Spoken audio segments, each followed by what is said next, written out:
Welcome and welcome back to our final area, the desert. Desert you here today? Let's talk about it. Starting, of course, with the overview. This is the area that we're looking at, and yeah, the desert does kind of hold true to its name, doesn't it?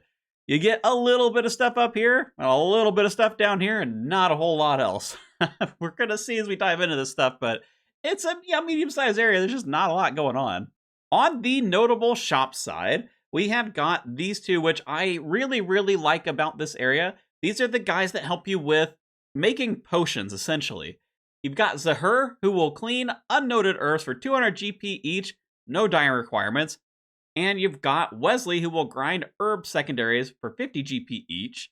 Now, once you've done the hard diary, you can get a little bit more benefit out of this area. You'll be able to make unfinished potions for 200 GP each, and the lady will clean noted herbs for you, so that is super nice for helping you in training your herb lore and just making a bunch of potions, especially because in leagues you tend to have a lot of money, so 200 GP a pop really isn't a big deal, because cleaning herbs and making unfinished potions are typically like pretty low XP activities. Well, low to none. You don't get anything for unfinished potions. Now, there are a bunch of other shops kind of littered throughout the desert. However, since we started in Barlamore, they all kind of get, I don't know, blown away. Are you going to need any of these?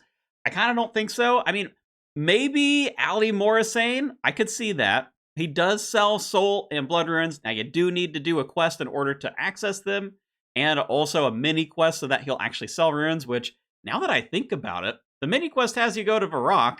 Maybe you won't have that rune shop. I guess we'll have to see once they've given us a little more information about the desert. Oh, that'd be a shame. You know, I really like this shop just because of those two there. I mean, it's not always easy to find a rune shop that has blood and soul runes. I think the only other area might be Korend that offers both of these together. Oh, a little bit rough. But moving on to the... Wait, why do I have a raw chicken? Dang it, Ali Morrisane.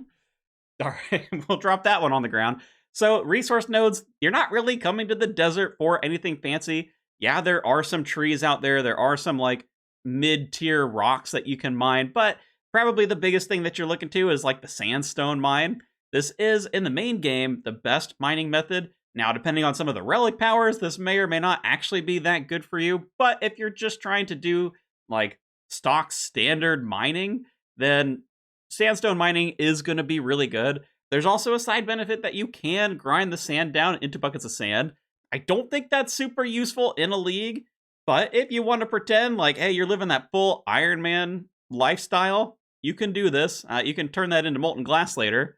Again, I don't recommend that for league, but if we're cosplaying Iron Man here, you know, maybe. Next up, we have got these skilling activities. Now, the desert, for as barren as it is, actually has a lot of mini games available to it.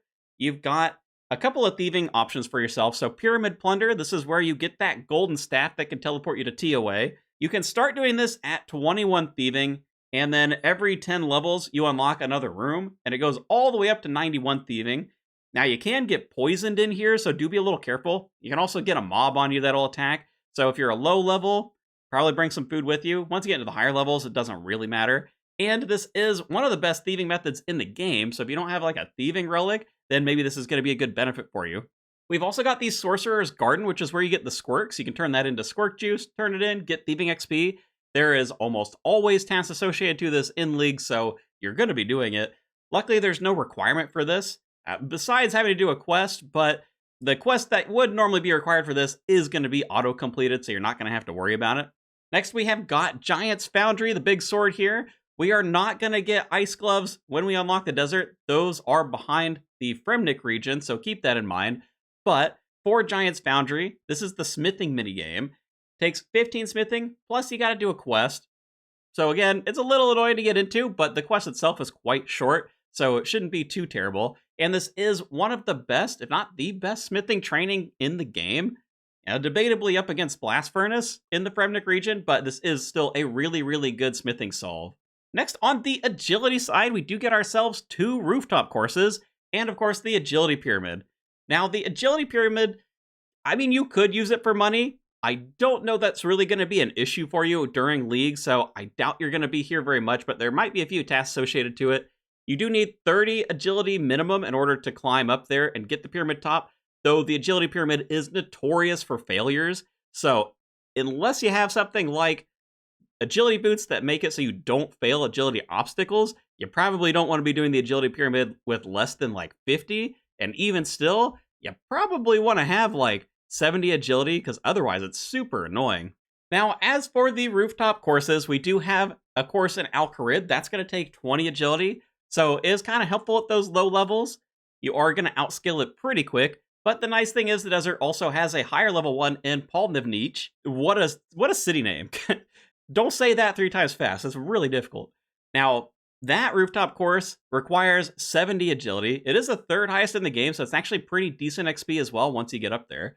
Now, on to the second row, starting with everyone's favorite, the Magic Training Arena. Woohoo! This is the reason why people dread the desert if there ever was one. This is where you get Infinity Robes, the Master's Wand, the Mage's Book. Yeah, there's 4 rooms that you gotta do. I mean, it will train your magic up, so I mean, at least that's something. They have improved this over the years, but the improvements were in for last leagues. I don't think a lot of people remember that. So if you hated it in the last league, you're probably still gonna hate it. It is gonna be better than the main game because we are gonna have things like a minigame boost. So to get the full robes, you're probably looking at like 5 hours. I mean, maybe 10. That's probably pushing it a bit, but yeah, it's still like 5 hours of doing this thing, which, if you're not a fan, kind of boring. Some of the rooms suck more than others, though. Now, we are also going to have Guardians of the Rift through the desert. They did confirm this. We are going to have a portal in the Mage Training Arena somewhere that's going to teleport us to the Guardians of the Rift area. This is a rune crafting minigame. It's going to be available from the start because we get the quest auto-completed for it since Mistlin's on fire. Now, the challenge with Guardians of the Rift is the altars are locked behind whatever area they exist in. So, with what we start with, you're going to have the Cosmic Altar available to you. That is going to be from Xanaris. That might be it? Golly, is that really it? Yeah, I mean, we don't have, like, water runes because Mistlin's on fire. You do get fire runes in this area, which I'll talk about in a second, but it's going to be a little rough right at the start. As you open up some areas, it might get better. But again, we'll talk about that a little more in the routing section. And then the last minigame of this bunch, we've got Temperos. This one is for fishing. Does give you the Dragon Harpoon. A water tome offhand thing can help you with magic. There's a 35 fishing requirement on it, but that's pretty low. So if you are someone who doesn't have some sort of fancy power helping you with fishing, then Temperos is actually probably going to be a good training method for you. Now, on those other notable things in the desert, there's our fire altar. I just couldn't fit it on the page with all those minigames. I didn't want to make them too small. Now, you can do fire runes at level 14. So that is helpful for kind of like an early rune crafting solve. You also get the Elidinus statue. Now, this thing is after the Spirit of the Elid quest, which you will have to do yourself. But it is a nice statue because it's going to heal you to full plus a little bit extra on all of your stats. There's not a lot of those available in the areas. So your house portal, you probably aren't getting a max house pool to heal you. So it's basically this or the Ferox Enclave. Unless you go for Taranwin and get anti-venom, do you want to go to Taranwin for a max house pool? Now, there is also a Mirror's Arena in this area, and a lot of you had already guessed this. It is going to be disabled, so you're not going to be able to imbue stuff here. Rip to the Desert, that would have been a nice bonus, even if it was like paying gold to get the points or whatever. But what can you do? And of course, with the desert comes the Ancient Spellbook, Ancient Magics with a K. Now, I probably don't have to tell you what comes in this spellbook, just because the spells here, they're so famous for being the most powerful combat spells.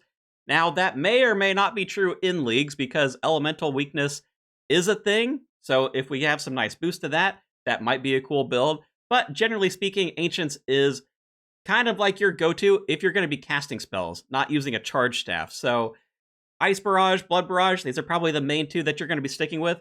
Blood Barrage especially because it heals you based on the damage that you do. And with some of the League's powers that we're going to get, you're probably going to be hitting a lot of damage. You know, normally this caps out at like 28, 29, and then you get magic damage percentage. Maybe it goes up into the 40s. In Leagues, you might even see this hit, 50, 60. So it can really get up there. And man, that's going to heal you a ton. And I did want to call out, since the ancient spells are such a big thing, they do get a better boost from Virtus Robes. Virtus Robes are going to be best in slot for Ancient Magics. If you are someone who gets the Ancient Scepter, the thing that comes from the Fremnik area, that's also giving you a boost, along with the gems that go in there. And Blood Bark, especially, if you're in Mauritania, you can get Blood Bark. You can use that to get even more healing out of the blood spells. So maybe you can work on like a magic mosquito build, something of that nature. Could be kind of fun. Next on the list are the mobs and the bosses, and you are definitely not here for the mobs. There is a Slayer dungeon. You do get Dust Devils. It's something. There's a Slayer only area in the desert in that Slayer dungeon, so you can burst Dust Devils here, or barrage them, or AoE them, or whatever you want to call it. You do have to be on task for that. That's kind of it. I mean, whatever Scarab enemies can be fun to farm if you've got, like, the Karis or something and you're poking at them. They have okay drops. It's nothing crazy, though. But, of course, you're not in the desert for any of this other stuff. You are here for the raid. Here's all of the bosses that we have. There's not very many in the desert, but the raid, maybe it makes up for it. TOA, probably the best raid of the three. If nothing else, I would say it's the best raid for farming Mega Rares, and probably the best raid for farming Purples. You could maybe say it's tied with Mauritania with some of the adjustments that they're going to do to make sure that raids in general are really easy to farm Purples on. But TOA, I know a lot of people are familiar with this, so yeah, it's got a lot of good stuff in it, and it's really easy to farm. You can do it in groups of, up to 8? Invocations and leagues go up to 1,000, so you can make this really, really tough as well. And you're going to be guaranteed Purples at a certain point, so it's a good time. Now, for the other two bosses, Leviathan, I would say it's probably not the worst Desert Treasure 2 boss. Leviathan and Vardorvis don't have, like, extra mechanics that you have to deal with, and so they're probably the easier ones to farm out, which, is that a benefit for the desert? I personally still don't love farming any of the Desert Treasure 2 bosses. I know you guys have heard me say this if you've been watching all these videos, like, the drops are just so rare where you're going to have to kill a lot of Leviathan if you're trying to go for, like, the full set of robes or the Executioner's Axe. But at least it's one of the ones that are, kind of better to farm. Vardorvis is melee only, so if you've got, like, a range build, probably Leviathan would be your choice. And then, of course, the Calphite Queen, that's an old boss. There's not a lot of, like, really cool drops with it. I mean, you do get the Dragon Pickaxe, so it is something. But that is almost certainly gonna be the Echo boss for the year. Just because there's not a lot of bosses in the desert. I mean, they could do an Echo Leviathan, I guess. I don't know if they're gonna go for that, though, just because there is the Awakened version of Leviathan already. So, yeah, it's probably gonna be the Calphite Queen. Now, this did improve farming the Calphite Queen quite a bit. I know a lot of people like this fight. I was kind of middle of the road on it, but the nice thing is, if you did the mechanics of the fight, you take 0 damage. So, it's definitely, like, a good PVM training session for you, if nothing else. And we got the Echo weapon, the Drygore Blowpipe, last year. This thing was kind of like the ranged version of a Fang. Had the double accuracy roll on there when you were attacking, so it would be more accurate than, say, like, the Taranwin Blowpipe. But it did have slightly less range strength to kind of make up for that. But this was a good stopgap to get you into TOA if you had your range build and you didn't really have a main weapon yet. Not sure that we're really going to need this year, since we're starting in Varlamore. We do get the Moons gear, so I kind of wonder if this is one that they're going to change. I wouldn't mind them changing this either, because while I can't say I'm a big fan of Taranwin, giving the Blowpipe to the desert definitely hurts Taranwin quite a bit. So, like, I don't know. If we pulled this out of here, maybe we get, like, a different item. I don't know what they would give us in place of this. Maybe like a Echo Karis? I'm not really sure, but if you guys have some ideas, maybe put them down below. Now, for the gear side of things, Melee, there's not, like, big gear sets that you're coming here for. But I will say the gear that you do get, like, Mega Rare, is going to be a lot easier to get from TOA, I think, than the other raids. So you're going to be picking up a Scythe. And I also do really like the Fang. The Fang's going to be a really powerful melee weapon before you get your Mega Rare voucher. And the Fang, even though they changed it this year, is a little less rare at the higher difficulties than what it used to. You can farm out some lower TOAs if you want. Maybe some solos while you're learning the mechanics a little bit before you group up. So I think you're going to get a Fang pretty quick if you don't just luck out and pull a Mega Rare anyway. And same with the Light Bearer. A lot of the melee weapons have special attacks that can be fun. And while there's probably going to be other things in the league that give you back special attack, the Light Bearer is just like a little extra on top, right? It's going to make your special builds just that much better. Now, we do also have another ring option, the Ring of Shadows, which you're going to get just by unlocking the desert.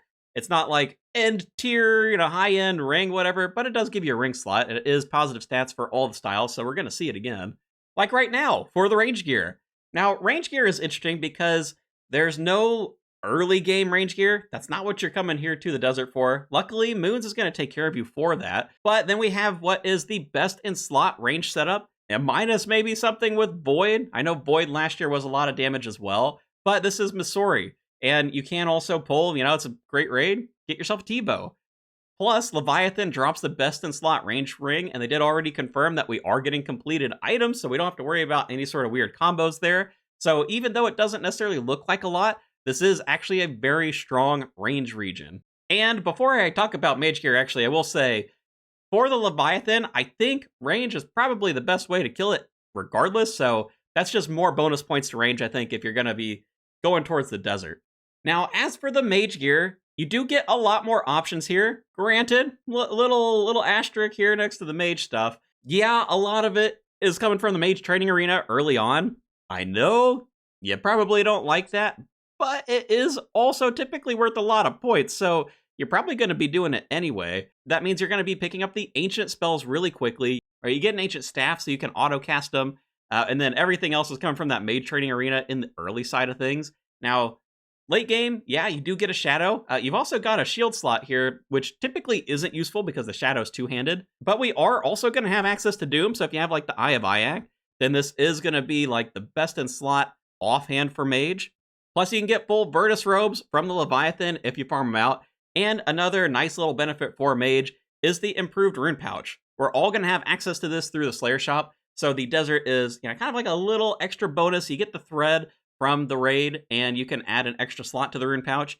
You may or may not need this, depending on maybe some like relic bonuses or things like that. But if you do end up needing runes in your inventory, then yeah, it's nice to just have that extra there. So that way you take up a little less space in the inventory. Now for the task breakdown. These are the numbers from last year. We've got 15 easy, 39 medium, 34 hard, 19 elite, and 5 master. What I find so funny about the desert is it actually has one of the higher easy task counts, and I for life of me, I don't know why. I guess they, Temperos is pretty easy, Squirks maybe? I don't know exactly where all of these come from. I don't know if I would call this an early area, but I'll save that for the routing section. Now, in terms of the big tasks that you're going to be tackling, obviously you got the raid, you've got Leviathan, Calphite Queen, so the only bosses in the area, yeah, they're all going to have KC tasks, they're all going to have combat achievements that you deal with. Then, of course, there is a lot of skilling stuff, a lot of mini games, so Agility Pyramid, you're probably trying to get the top, maybe they'll have a lap count on there, Pyramid Plunder rooms, looting like the main chest in all the rooms, looting the last room like 100 times, something along those lines. Squirk Juice typically has a couple of hand-ins, so like handing in up to 1,000 Squirk Juice, I think, might have been the largest task that we've seen there. Temperos, again, number of downs, pulling the rare drops there.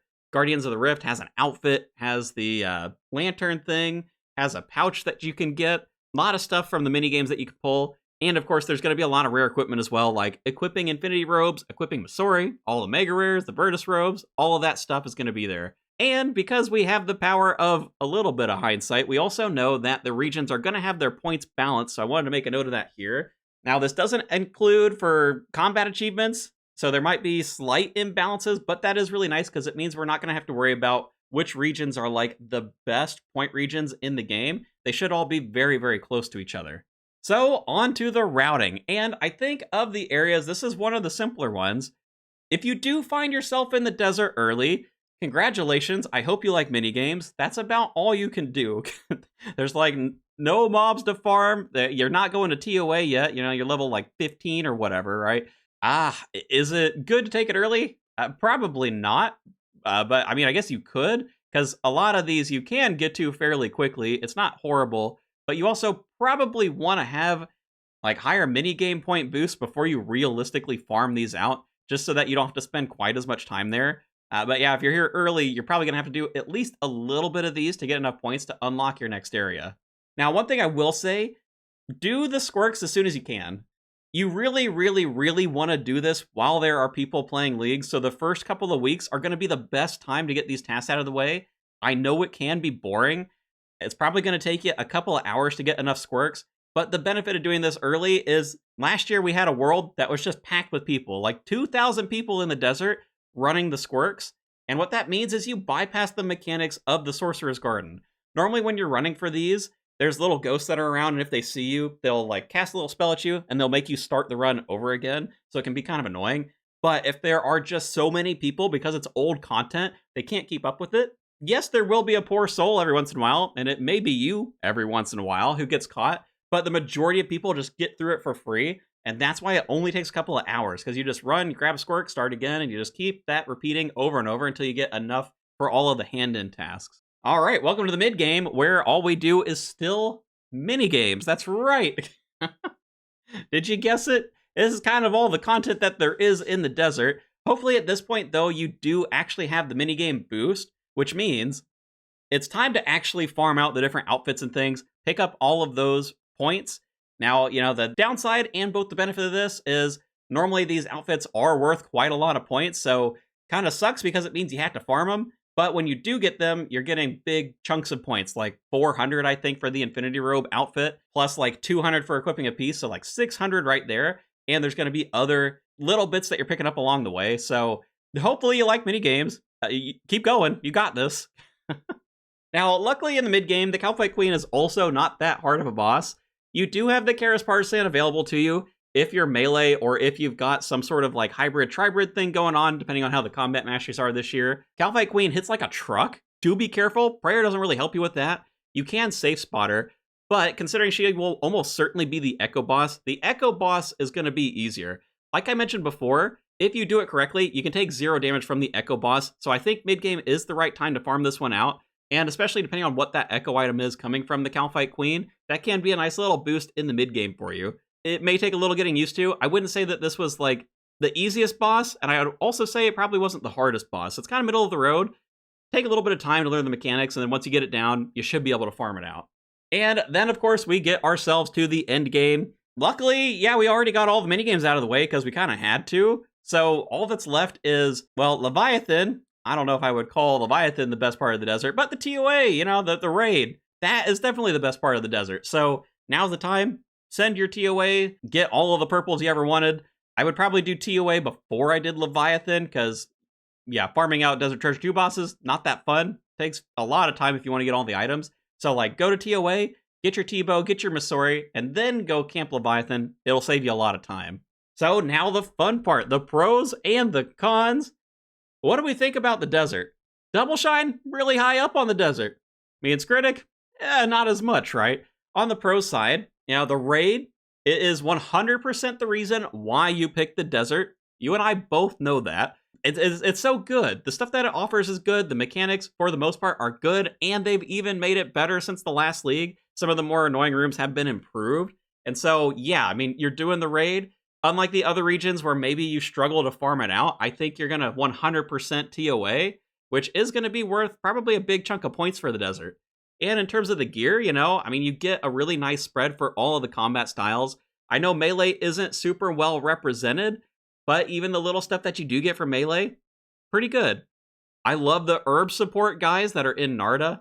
I love the Giant's Foundry as a smithing solve. You get ancients as well, so I mean, there's a lot here for you. I will say, if I'm talking styles, you know, range probably the best. Mage secondary, melee, take it or leave it. For magic, it really is going to depend on whether or not you want ancients and whether or not you're going to get access to it elsewhere, because this may not end up being a very strong pro for you. Now, on the con side, minigames are always personal preference. So, I mean, if you're like me, I actually don't mind Magic Training Arena. Some of the rooms I'm not a big fan of, but things like the telekinetic room, there's almost something chill about it for me. So, like, I can grind that one out and it doesn't bother me at all. But I know a lot of people hate on that one. Same with Squirks, you know, it's pretty repetitive, kind of boring. It is easy to do, so it's not like, oh my gosh, I have to go get Squirks unless you're running the desert in like the last couple weeks of leagues. But yeah, I mean, do you want to spend like a couple hours doing that? Probably not. So yeah, personal preference with that one. Kind of the same deal with Pyramid Plunder. It's a little repetitive, a little boring. I mean, I guess you could say that about a lot of things in RuneScape in general, but it feels a little bit worse in the desert if you're asking me. Now, Temporos as well. maybe it's a pro for you, maybe it's a con. It almost certainly depends on your relic choices, because if you already have a solve for fishing, keep in mind we are going to have Karamjans in Karamja, so like you probably already have a good AFK spot regardless of whatever relic you chose. Then yeah, I mean Temperos, it will train fishing, it will give you supplies to train cooking, but it's just not that fast. I mean, even if you can one down him, it's just more time consuming, more of a hassle than doing a normal fishing method. So I'm not a big fan of Temperos myself, but he is going to hold points because there's just not a lot in the desert. Now, for Guardians of the Rift, this might be the first time I've had something that's just like in the middle. It really, really, really depends on what regions you take, because that's going to determine how many runecrafting altars you have available to yourself. Runecrafting in general is probably one of the worst skills to train in leagues. I know it depends on relic setups, but I will say Guardians of the Rift can be nice. It can be a benefit for you, but I'll run you through an example. Let's say you've got the desert in Mauritania. Cool. Now you've got blood runes and fire runes. That's it. That's it. I guess you've got Cosmic and Xanaris. Okay, you got a couple of options there. Are you going to be able to complete a game and get points with those three? I guess if there's enough people, maybe. I struggle to think that you're going to do super well with that. You know, like good luck to you. Now, if you have something like, you know, Asgarnia picks up 3 runecrafting altars, so I mean that can be a really nice benefit for you. So desert and Asgarnia, yeah, they're not like high-end stuff, but you kind of just need altars available to you to function in Guardians of the Rift. So be a little careful with that one. Depending on what region combo you're going, that'll probably tell you whether or not this is going to be a fun time or a horrible time. So as for my final thoughts, when would I take the desert? Why would I take the desert? I think you can take the desert at any time, but it depends how much you want to play the minigames. If you take it first, you're probably not going to have the maximum like point boost yet for minigames, so you're likely not going to be farming it out. That doesn't mean that you can't get points out of it, but you're not going for like full outfits yet, and because of that, I think you probably want to take this a little bit later into your run. Maybe it's like your second region or your third region. You are going to have to do the minigames if you take this region, but I think because of where they put the minigame boosts, yeah, I mean, you could take it second, you'll be fine. You probably have the maximum thing at that point, so you can farm them out. You're not really doing TOA until a little bit later. Now, TOA can be easy, so you can get to it a little bit sooner if you want to, but if you want, like, the guaranteed purple chance, I think it was at 500 Invocation where you started to do that. So you probably want to have at least some gear. Granted, moons, if you've got full sets of moons, you can just send TOA at that point, and there's a really good chance that you're going to have that early on anyway, so that'll probably tell you whether or not you want to take the desert early. Now, as I mentioned before, for the styles, when would I consider this range? You're almost certainly coming here because Masori is best in slot, unless you have something specific in mind like Void or Crystal Armor. If you're going to do a build around those, or maybe like an Echo Weapon in one of the other regions, then sure, skip the desert, but man, Masori, like, it's going to be most likely best in slot for you. You also get a T-bow from here pretty quickly, so, like, it's going to be good. Now, you can combo this with Asgarnia to make Masori's fortified, but you don't have to. If you're not familiar, Masori, it gives you all of the offensive stats in the base form. Adding Armadil to it, which comes from God Wars, only gives you the defensive bonuses and the prayer bonus, so for maximum DPS, you don't have to worry about comboing this together. You could pick any 2 other regions and the desert, and you're going to end up in a really strong range build. For mage, this does have solid offerings. I mean, I still like this as a mage pick. I know that we can get ancients normally from other areas, like if there's the Grimoire Relic, which I think we've seen at this point. So if you want to pick that one up, yeah, maybe the desert becomes a little less important. Furnace robes aren't exactly unique to the desert. So, like, if you took Karen, for example, you've already got Desert Treasure 2 robes with Vardorvis and Varlamore. Karen gives you the Ancestral robes as well, which are going to be a little bit better unless you're doing anything related to Ancients. So, like, yeah, you know, I think this is one where it kind of depends. If I took Karen, would I take the desert?